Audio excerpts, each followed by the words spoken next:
एक किसान की कहानी। एक किसान था जिसके दो बेटे थे। दोनों बेटे बहुत आलसी और निकम्मे थे।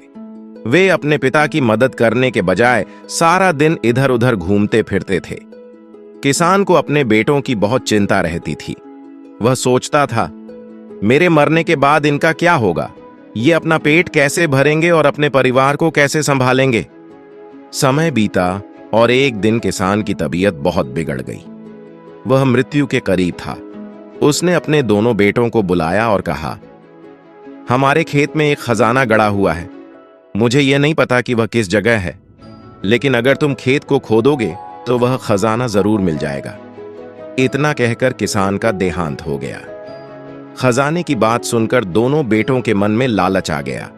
वे खेत पर पहुंचे और पूरे खेत को खोद डाला।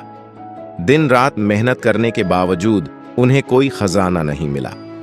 निराश होकर वे घर लौट आए और अपने पिता को कोसने लगे। कुछ महीने बीत गए।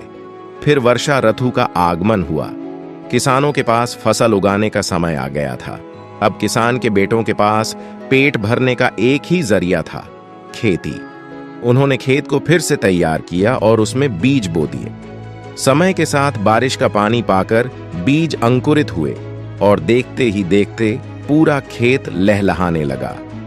हवा के झोंकों से लहराते खेत देखकर दोनों भाई बहुत खुश हो गए। उन्हें एहसास हुआ कि उनके पिता ने खजाने के नाम पर उन्हें मेहनत का महत्व समझाने की कोशिश की थी। अब वे समझ गए थे कि मेहनत ही सच्चा खजाना है। इसके बाद दोनों भाइयों ने आलस छोड़ दिया और अपने काम में मन लगाकर मेहनत करने लगे। कहानी से सीख, मेहनत ही सच्चा धन है। जो परिश्रम करता है वही जीवन में सुख और सफलता पाता है।